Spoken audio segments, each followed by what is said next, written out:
е. 50 Херца, трапери.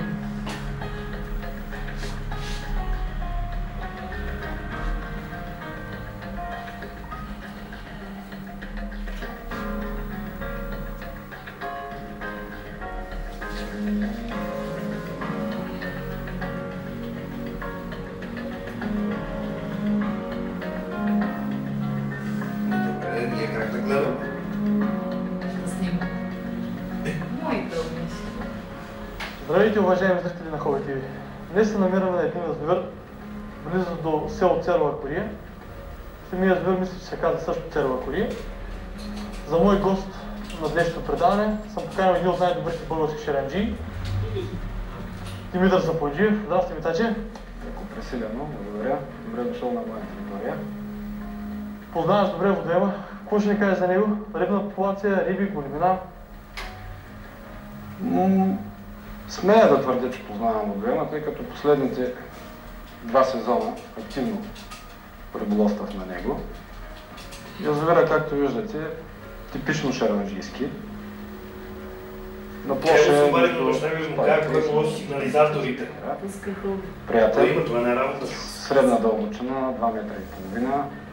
На места около стената или в района на шахтата 3 до 3,30. Не мога да кажа, че е сравнително топъл, въпреки че е плитър, защото постоянно има приток на прясна вода, което е благоприятно и за рибите, естествено. Но в интерес на истината, виждате, в момента сме 12 април, рибата е активна, взима си абсолютно регулярно. Като популация, благодарение на собственика на язовира Марин Дервишев, шараните достигнаха трофейните размери от 20 и нагоре килограма. Има такива риби? Разбира се, че има. За миналия сезон има регистрирани, не мога точно да кажа дали бяха 6 или 7 риби от порядъка на 21-23 кг. Извадени? Извадени, документирани, снимани, като всеки един от нас редовно посещаващите водоема тръпне в очакване наистина на трофейния екземпляр, което все още никой не може да каже колко килограма е, но това е много красив, гол, императорски шаран. Жив е, защото при мръстението предната година на рибите, точно в опашката на язовира, доста от посетителите на язовира го видяха лично с очите си. Язовира е с много променливи настроения, както и ние сме с променливи настроения.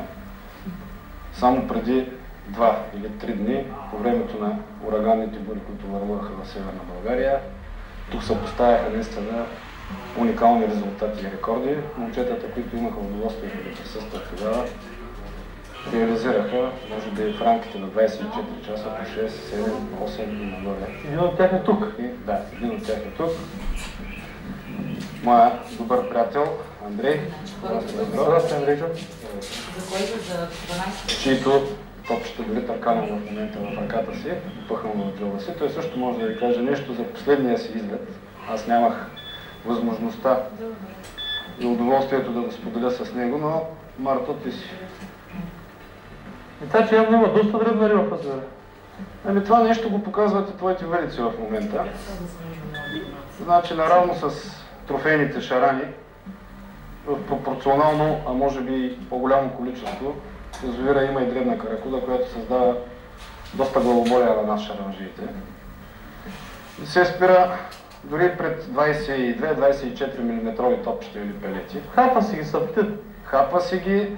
Не са малко случаите, когато точно такива садни мушмуроци, играейки си по дъното с топчето, се обожда на монтажане на куката и в продължение на следващите часове е такива плахи сукания просто се забелязват само, като е това, което е в момента на твоите велици и евентуално ти проваля целия риболов.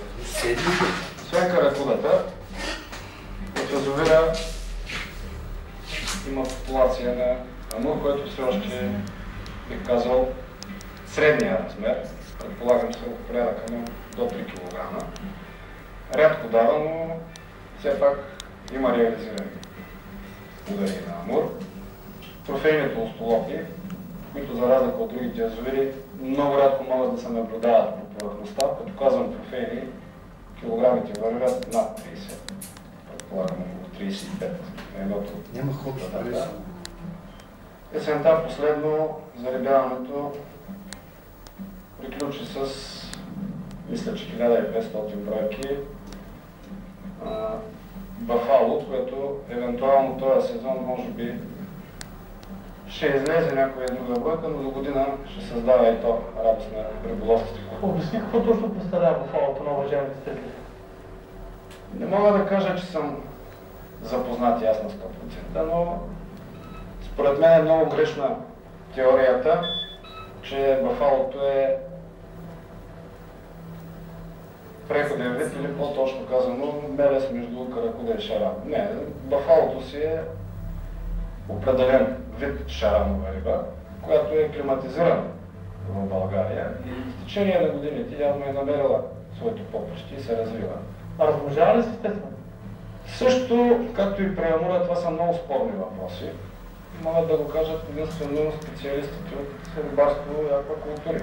Аз не съм имал чисто удоволствието да се занимавам с развъждане, но щом като, примерно на близкостоящия до нас язовир Жребчево, се ловят както трофейни, така и малки екземпляри. Това навежда на мисълта, че най-вероятно естественото развъждане е на лице и при бафалото. Защо тия дребни живота на тази намера? Ние сме в началото на риболова, току-що намерим връзките. Остава да чакаме да проработят пътната ни, да реализираме понякога друга трофейна риба, за която Надявам се. Ако вземеш шаран... Ами кажи, за последния риболов беше много успешен. Последният риболов беше в събота, неделя, както